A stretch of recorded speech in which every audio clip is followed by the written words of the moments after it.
Communication strategies for short-term rental operators. That's going to be the subject of this video. Today, Lorena and I are going to go step by step and give you some strategies that you should be using for your short-term rentals to properly market, right? And the reason I say market is because I firmly believe that uh, if you there's steps that people normally take in their operations, and they don't really realize that those steps also apply and are strategies used in marketing. So we're going to give you a combination of some common practices that you should be following, but with the understanding that there's a marketing component to it. So, for example, a good communication strategy structure, right, delivers the right message to the right audience. And that's important. And we're going to explain why that's important. In addition to that, it delivers the right message to the right audience with the right channel. So I'm going to give you an example as to why this marketing plan does apply to short-term rental operators in their operation side. So I want you to imagine the following. I want you to imagine that you do not have a good communication strategy, meaning a good marketing strategy, and a guest has issues with flights or whatever, and they're coming in at 1 in the morning. If they don't know how to get to your property, if they don't know precisely where are your lock boxes, if you're using lock boxes, where to park, etc., that that lack of communication can turn that the initial process or the initial segment of your guest to something unpleasant, right? If you are marketing correctly, if you are having a good or have in place good communication strategies, instead of having a bad experience right off the bat, this incident that I just gave you can be a positive one. So, Lorena, there's several components to a marketing strategy. Uh, can you let's talk about them? What's the first one you want to talk about? Perfect. Yes. So the communication strategy is not only for online, for example, social media, website, and everything. Is you already told us like if you have a guidebook, if you have a communication strategies there in the property, So it's like online and offline. So first, the first component is like what is your target audience? So you need to identify your ideal guests. You need to know if they are families, single people, business travelers, or couples. And then you need to tailor your message or, for example, the needs. If they are in the anniversary or it's like I don't know, like a family trip, you need to know they are coming there to stay like long time there or for a short time there. So you need to know what is the strategy to know to what is the message that you are going to give them. So, for example, use booking data and guest reviews to understand your audience better. And then you need to communicate that. For example, in your social media. Uh, you target audience, for example, in your short-term rental, you have a short-term rental in Florida, and normally you have your ideal guest is, I don't know, families. So you are going to understand that and then make a videos and make, like tips for families. For example, have a I don't know, like a restaurant for families. If you have pets, if you want to have a playroom for the family, So you need to understand first your target audience. This is the first component of a communication strategy. So Fernando, tell us about the second one. So before we go Perfect. on to the second strategy, I just want to really nail down this very important component, right? I always talk about, and if you follow me on my channel, you know that I'm always talking about understanding who your avatar is. And in this case, your avatar is your customer. And I want to be clear here and really get you to understand the following. If you, and Lorena touched on it, if you have a property on the beach, that property on the beach could have different avatars depending on the style of the property. So I'm going to give you an example.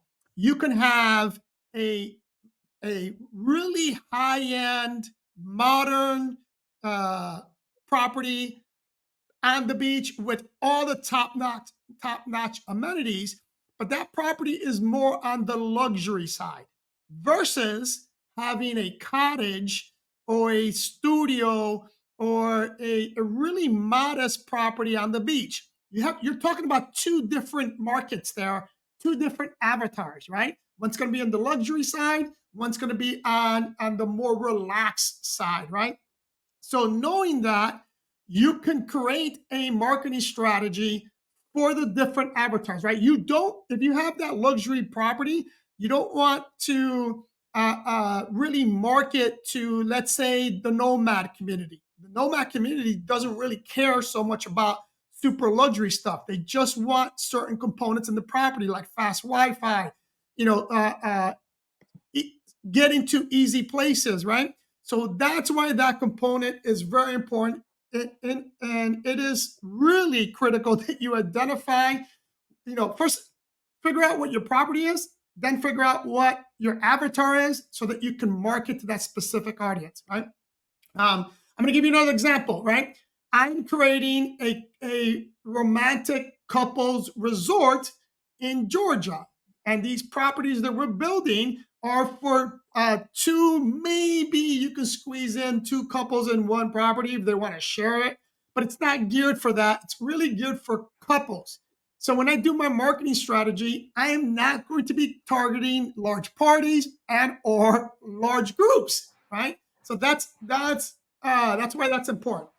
Next component, and the next one is to have clear and consistent messaging with your marketing, right? So your message, when I say clear and consistent messaging, you should be highlighting what your some of your top amenities in your properties. You should be highlighting the attractions in your area. So going back to the nomad community, let's say you have a property and your avatar is that nomad community. So, and when I say nomad, also that includes remote workers. So, one of the things you should be highlighting and marketing is the fact that you have a quiet workstation or a quiet office, fast Wi Fi. Those are things that are critical for your avatar, for your customer base. So, you should be targeting that. Um, Anything else you want to add to that, Lorena? No, I think that everything was like really clear there. Okay, so what's number three? Okay, number three is communication channels. So I'm going to tell you like all the channels that you can work online, but for example, for your social media. But then, Fernando, I need you to tell us like the channels like for your short-term rental, okay? Because you have really experience there. So, for example, for social media, you can use, of course, Instagram, Facebook, your own website. TikTok, LinkedIn. There are like many channels that you can work on them. For example, YouTube, you can post long videos or short videos there. But remember, every channel is different. So it's not like the same posting in YouTube. You can post shorts there in YouTube, but you can post podcasts or you can post like a long or medium form in YouTube, but in TikTok is different, in Instagram is different, LinkedIn is different, of course. You can post their articles for your blog, in your website. You can, like optimize every channel. So be careful with that. But I know that there is a huge like mistake or misunderstanding there that I'm going to lend Fernando to explain. People think like short-term rental business is only Airbnb. This is like, okay, I have an Airbnb, but Airbnb is only a company. Like there are like many other companies are, of course, your own website. So explain us and tell us which channels you work here in PMI, Fernando. Okay, so there's countless of channels today, right? There literally is hundreds of channels that you can be marketing on. Now, the big ones are going to be the ones that are commonly known: Airbnb, Verbal, Booking, now Google, Wednesday. Those are some of the common ones, but there's a lot of others. But it's going to depend on where you are actually at. So I'm going to give you an example. If you are in the US market, your number one channel that you should be marketing on is Airbnb. They hold the majority of the market shares in the US. If you're in Europe or South America, it's booking.com. So it really depends on where your property's at and to figure out the channels. But the important thing here is that you should be advertising on as many channels that are appropriate for your listing. I'm going to give you some examples. I just talked about my couples resort in Georgia. In my couples resort, we're going to be marketing on some platforms like Post Cabin, Lodge Resorts, some more platforms that are geared to those people that are looking for an adventurous stay. Because in our couples resort, it's going to be a resort for really active couples. We're going to have horseback riding, mountain biking, ATV, archery, axe throwing. So we're going to have a lot of outdoor activities, and it's more of a very remote area. So I'm going to market on those platforms that are specific for that avatar. Right? I'm not going to. I mean, we're going to market everywhere, but I'm not going to spend a lot of time again marketing on platforms that are geared for families, because this resort is not going to be meant for large families, right? So that's what you need to understand. The other component that a lot of people really miss in terms of these channels is email, right? I am a big fan, and I'm here to tell you that if you're not taking advantage of email marketing, man, you're missing out on a huge component, specifically on your past customers. When a past customer already knows you, already trusts you, now this is taken into account or taken for granted that they had a great experience with you. That person, if you stay front of mind when they're looking to rebook another vacation, you will be there. But the only way to do that is through your social media and through email marketing. So don't miss out on email marketing. And the last thing I want to emphasize here is leveraging tools, right? Now, for us, we have several tools that we use for this, but specifically is my PMS system, which is Hostfully. If you're interested in learning more about Hostfully, then just DM me Hostfully. We have a discount code for those that are looking for a PMS system. I really, really recommend Hostfully, not just because we're an affiliate partner with them, but I didn't become an affiliate partner with Hostfully until I was a customer for 2 years. Right? I don't like to promote stuff that are not true to us. Mostly is that, but that's the PMS system. Within the PMS system, also having a good CRM to track your past customers, to have a marketing plan with your emails and your social media. Using that CRM is going to really help you so you can target your specific avatar. And then lastly is going to be using some type of email gathering tool like a funnel or using an email distribution company like MailChimp. MailChimp is the company we use, but there's a couple of other ones. But the idea here and what's important here is that you leverage these tools to help you market your specific avatar. Anything else you want to add to that, Lorena? No, everything was really good. Yeah, I want you to explain this because you have a lot of experience of that. So yeah, everything was good. All right. So what's the next component to good communication strategies? Perfect. So the next component is the tone and style. So I love that because every, like every person or every company should have a tone and a style. It's not the same if you are really, like a serious kind of style or funny or adventurous, like you need to know how is your tone. And how you know what is your tone is because you need to know first what is your audience target. This is because this is, you need to know and understand what is your target, because if your target are like singles or couples or families, you need to know how they communicate and where they communicate. So if they are like they like funny stuff, or they like news or educational stuff, so you need to know that. So you need to know how you are going to give the message in the communications or social media. So you need to match your tone to your brand, and you need to be like casual or friendly for, like if you have a beach house, or professional and elegant if you have more like luxury kind of condo. So this is really important.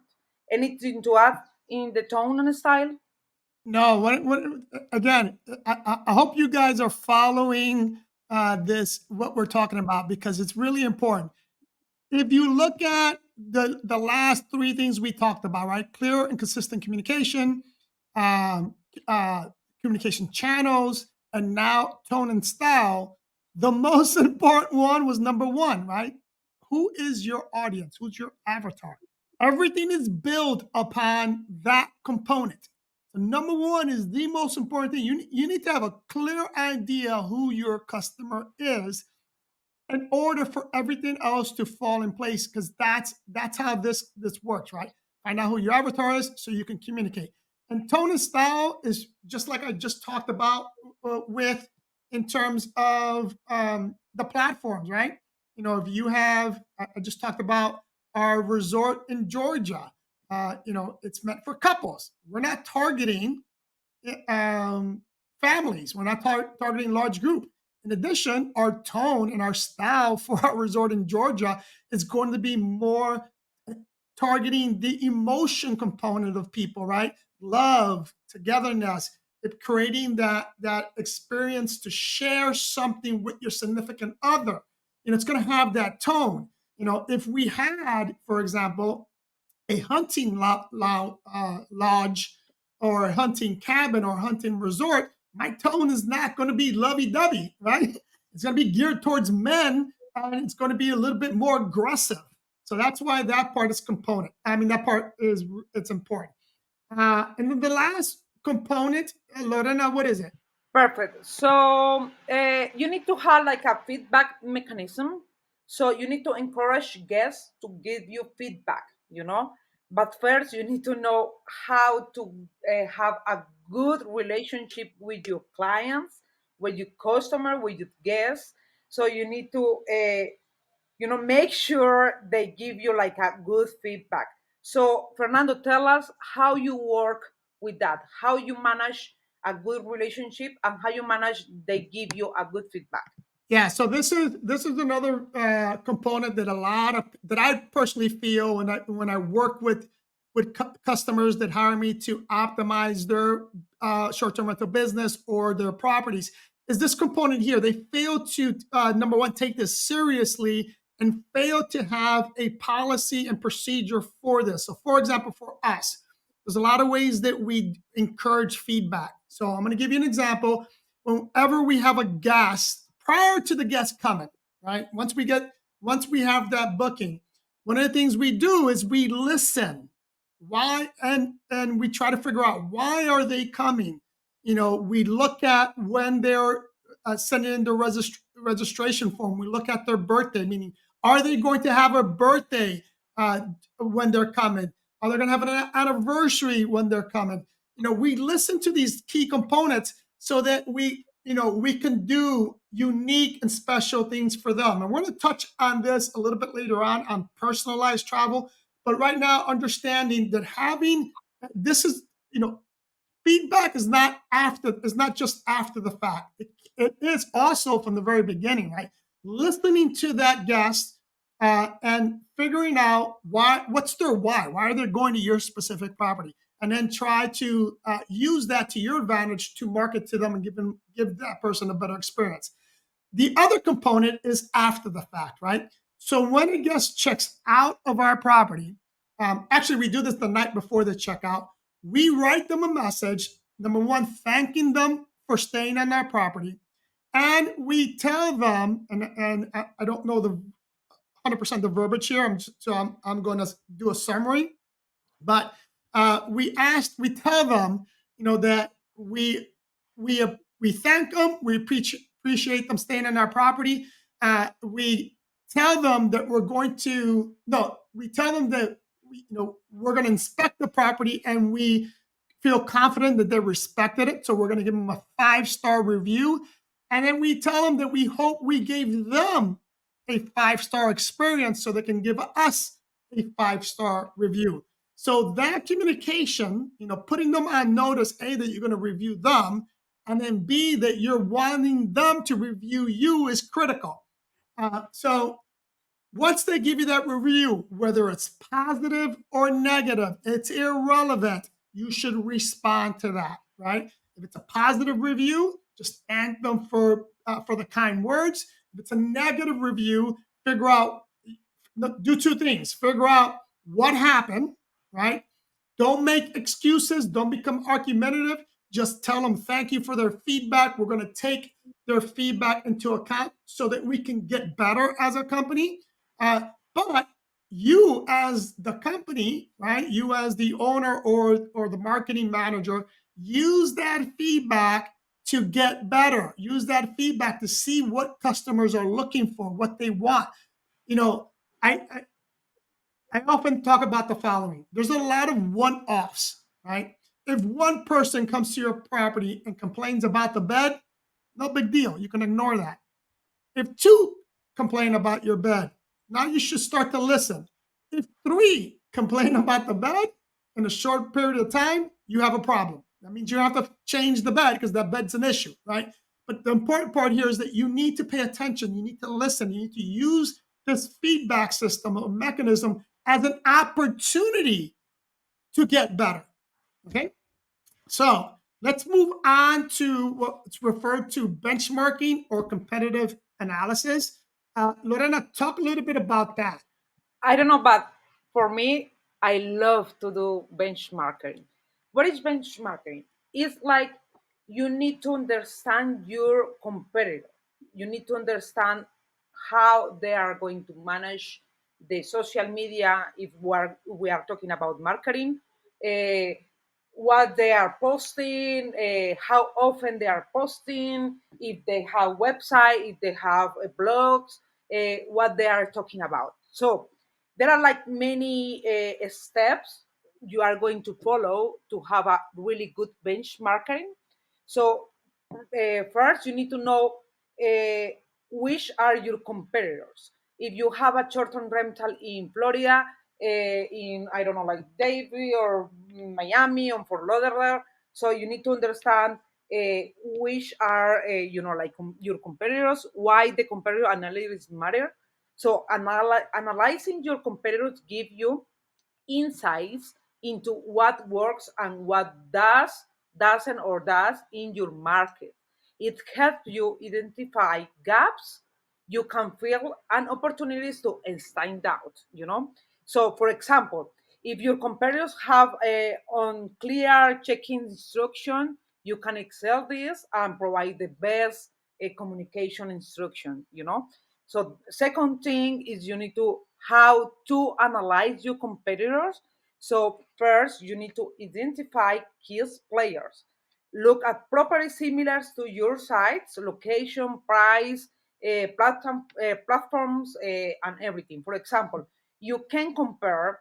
You have a single home for a couples. You can compare that for I don't know, like a beach group property. Like it's different. So you need to compare yourself with the competitors the same site or the same price or maybe the same location. The third thing is like you need to study the listings. So, for example, pay attention of the highlights, descriptions, photos, the videos that they are posting in social media. For example, if they are posting 3D videos or they are posting just photos and everything, because you are going to excel this. Like it's not like posting the same of your competitors. Is like be better of them. Evaluate communication. Maybe if they are like they are comments the comments of the guests, if they are quickly of the comments, they are just sending like I don't know, like give me a message and dme. I don't know. You need to know how they are communicating. This is a really good thing because you are going to excel this, because you are going to know if they are making mistakes, what is the weakness, what is the strengths. For example, you need to look for what they are doing well. They are respond quickly. They are posting every day. They are posting like 3 4 times per week or 7 times per week. You need to know how they are going to do it. Or for example, if they are doing bad work responding, they are don't respond the comments and everything, so you know that there are like a gap there and you can excel that. So this is a really good for benchmarking. And the opportunities, you need to see if there are like some difference between you and the competitor, and then you need to do better. If for example the videos are boring or always talking about tips and they don't show or they don't post anything about lifestyle or restaurant near your home, so you need to do that. So this is why this benchmarking is really important, because you are going to excel your content and you are going to improve your content. This is really good. So if you don't know how to do it, this is why you need to hire a good, really marketing agency like us, because we know how to do that. So yeah, this is a really good tip for have a benchmarking. Any to add here in the benchmarking? What uh, the only thing I'm going to add is the following: is that because Lorena touched on it now at the end. This tip here or this information here, if you're new to the game, meaning if you're new to the business, this is going to be really hard because you're not going to know what's good and what's bad. You can, with time, with experience, you start to realize what's good and what's bad. Now, one of the tips, and I hope you didn't miss it, that Lorena talked about was going onto your competitors' social media and see what they're doing, see what kind of engagement they're getting, right? Don't look at your competitors' total followers because followers are useless, meaningless. They that's really not a good gauge of whether or not a social media strategy is working or not. It's that engagement component. Now, there's a component in there that's more important than engagement that you're not going to know because you're not going to be inside there. And that is what's the conversion rate between viewers and followers into customers, right? You're not really going to know that. But by analyzing and looking at their social media, looking what type of engagement they're getting, looking at what they're posting, you can somewhat get an idea of what's good and what's not, right? But this component is really hard for that new property manager or that new person that's getting into the short-term rental industry, because you're really not going to know what's good and what's not, other than the fact that if you see a social media post and it gets a lot of engagement, then you know that that's a good that whatever that was, it's something you should copy. But understand that you're probably going to be much better off hiring someone to analyze and do this and try to do it yourself, because it's going to take you a while, because you really need experience in order to make sure that this is actually working. Now, the last thing I'll mention on this component is opportunities. There's a book that I highly recommend you read. It's called Blue Ocean Strategies. Now, Blue Ocean Strategies is looking at what it is looking at a current industry and seeing, are there any gaps in that industry. I have talked about this a lot. There's many years ago when I got into short-term rental industry, I found a lot of gaps. I felt that there was things in the industry that were missing, and I took advantage of that. It was one of the reasons back in 2021 we got nominated and won the fastest growing short-term rental management company for that year. It's because there was a lot of gaps, and I recognized those gaps in the market. Right? You should be looking for that constantly. You should be looking at what people are doing and where the gaps are, and where the needs are that you could improve on. Like, for example, I talked about this on my STR News podcast and on my channel recently. Um, we're not investing in residential homes anymore for short-term rentals. If we find a good deal, obviously we're going to buy it, but they're going to be for long-term. We're not doing short residential homes for short-term rentals anymore as an investor. As an investor, obviously we're managing it for other people, but we're not doing that because there's a gap. There's plenty of residential homes in the short-term rental market today. Where the gap is now is on the niches, right? The unique properties, the tiny homes, the container homes, the glamping, and more importantly, as it relates to experiences, right?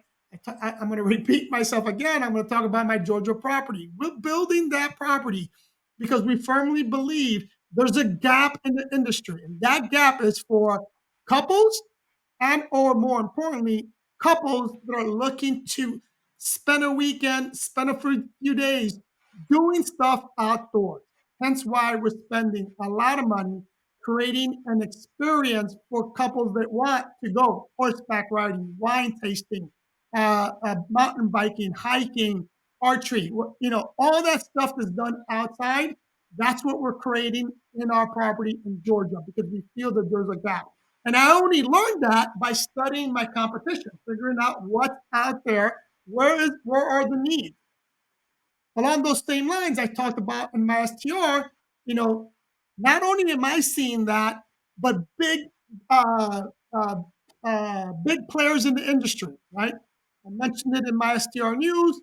Marriott, the corporation, is also seeing a need for that, and they are investing and partnering up with people to provide these unique experiences, right? So that's why this component is important. But this one's the hardest to really master. Let's move on to the final segment, which is Lorena, give us some tips for building a strong communication strategy. Okay, there are like 4 tips. Like we are going to explain like really quick because we are already explained a little bit. So I'm going to explain you the first two, and I want you to explain the third and the fourth one. Okay. So the first one is like constantly across channel. What is that? You need to know your brand. You need to know the colors of your brand, the I don't know, like the tone, the style of your brand, and you need to match all the channels. So if you have Airbnb or you have your own website, you have Instagram, you have Facebook, you need to have the same tone, the same colors. So people, if they are in your website, they are going to know like, okay, I'm in PMI. I am in the Dream Media Team website. If they are in Instagram, they are going to look the same. So you need to have constant, like colors and everything. And then you need to have a personalization. What is that? You need to tailor your message. If you have your short-term rental, you need to have your logo there. You need to have all the explanation, description, and everything. So people are going to know they're in your short-term rental, that they are in your short-term rental. So everything, all the channels, online, offline, need to be like really, really matching. Okay, this is the two tips to build a strong communication strategy. But this is why, Fernando, I need you to explain how you manage crisis communication. So, for example, if there are like a difficult with your clients, there are like a really bad thing happening, your internet, what do you do? And therefore one, okay? I want to go back to number 2 on personalization. As I mentioned, I was going to address this. This component here, right, is become a buzzword in our industry. We're seeing more and more companies trying to be more personalized for their guests. There's a lot of ways to do that. This isn't really a subject matter for an entire video. That's how important this is and it has become, right? But just a quick overview. This is what personalization means, and this is what is happening. I'm going to use the Airbnb platform. Airbnb, well, and let me just not talk about Airbnb. I'm going to give you an example of a couple of companies that are currently doing it. Apple, your phone, right? If you're using Apple product, Amazon, uh, YouTube, Netflix, and Airbnb are some of a small portion of the example of companies that are using this specific component to target customers. And here's a couple of examples, right? When you go on YouTube or any social media platform, the platform is going to show you either a video or a post that the platform believes you're going to like, right? And the way they do that is they study you, and they've been studying you. Every time you go on shopping, they collect your data. They see what your likes, your dislikes. They look at all that so that they can give you a personalized experience. In the short-term rental world, Airbnb is currently doing that as well. Airbnb, if you have an account with Airbnb for the last 2 years, they've been studying you like no one else, right? They've been looking at what properties they presented and you didn't even click on, what properties you clicked on and didn't book. They looked at all that. And today, when you go on there, they're only going to show you properties that they believe you like. Now, there's a filter component when you do a search in Airbnb, but they noticed that a lot of you are not using that filter. So they want that's why they did that study, so they can see, what are you looking for? What do you want? They want you to be able to find that specific property fast.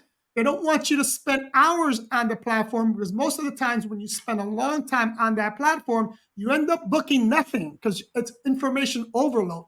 So they want to minimize the amount of time that you spend on the platform to book, right?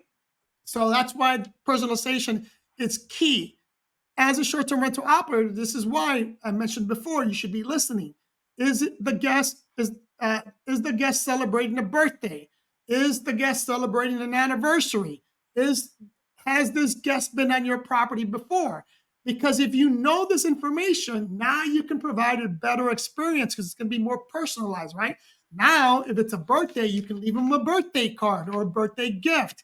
If it's an anniversary, you can leave them flowers and an anniversary card. You can make that stay a little bit more personalized to that individual.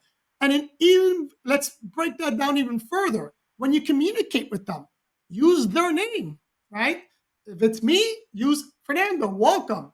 I don't know if you noticed, but if you stay in a hotel, and I talked about this on one of my other channels in relations to, for example, if you stay at a Marriott, at a Hyatt, when you walk into your room, the TV is always on and it has your name.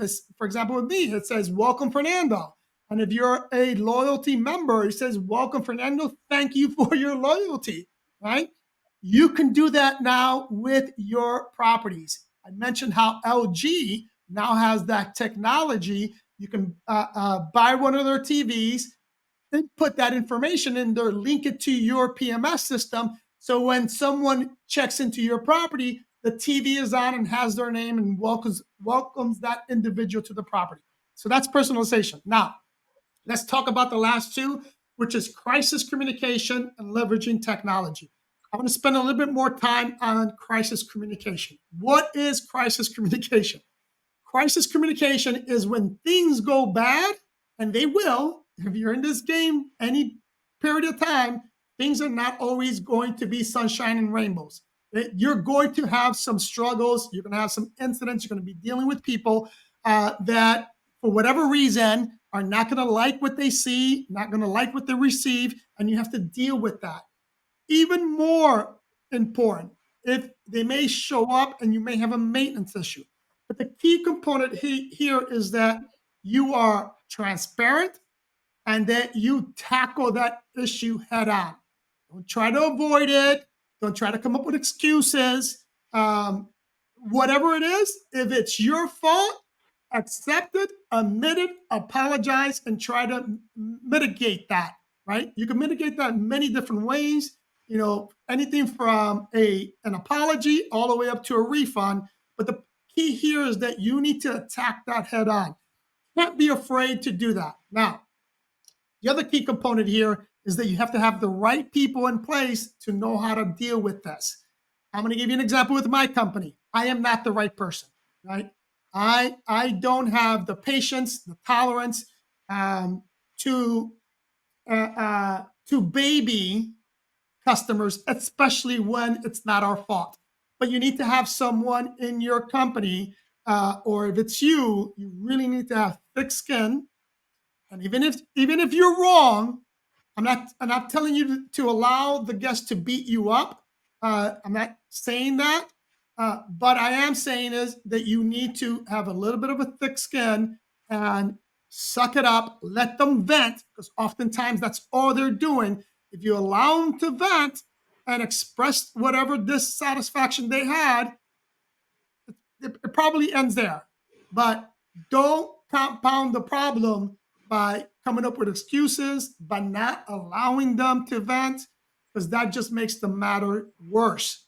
All right. So if you have any questions on that, because this is another subject for an entire video, we can talk about that at another time. Just leave the comment below, and I'll do a separate full video on that, because that's really important to understand that you really, when a crisis happens, you can't delay it, you can't avoid it. You really need to tackle it head on. The last thing we're going to talk about is leveraging technology. I kind of already talked about this before, but AI is going to be critical for your business. We use AI in our customer service department, and we're starting to use AI in terms of our guest relations. Customer service and guest relations for us is the same, but we're starting to use AI more and more. And the reason being is because, like I just mentioned, humans are humans. You have a customer service rep that's been working 8 hours. That customer service rep is not the same person on hour 1 than they are on hour 7, especially if you have a large company like ours with an influx of inquiries, questions, complaints, etc. That could be fatigue, and that can really, it takes a special person. I tip my hat off to my customer service people. It takes a special person to deal with the public, especially today. I've said this many times. We truly live in an entitlement society. Most people don't understand that it's truly when they visit your property, they don't freaking own it. Some people think that because they're paying you, they can do what they want, say what they want, right? And that's why I am not part of our customer service team, because that's not my world, right? So I tip my hat off to these people. But adding AI can alleviate and at least help that customer service person respond, especially when the guest is abusive, right? So, for example, how we use AI. AI will generate the response, and our customer service people, all they're doing is confirming that that response is appropriate to what is being asked. But I can tell you that, like for example, our AI is tied into our digital guidebooks. So if a question comes in about the property, AI is going to know what it is, and it's going to know it faster than my customer service people. So they're going to be able to respond quicker than my customers person can, because when you have several hundred properties you're dealing with, uh, and someone asks, how do you use the TV in the master bedroom of house A, you know, AI is going to be able to respond immediately. My customer service person may not be familiar with that TV and would have to look at our drive, look to see specifically that TV, and then respond, which there's a time gap there. And the key here is to be quick and to respond. So leveraging AI and setting up like automatic messages, etc., is going to help you out tremendously and provide a better guest experience. Anything else you want to add to that, Lorena? I love this podcast. We had like everything covered. I love that. No, everything was clear. I think that we have many topics to talk about, but I think that for today we are like really cover everything. All right, my beautiful people, if you have any questions, comments, complaints, list them below. Please hit that like button, subscribe to this channel if you haven't subscribed. I love you guys, and I'll see you on the next one.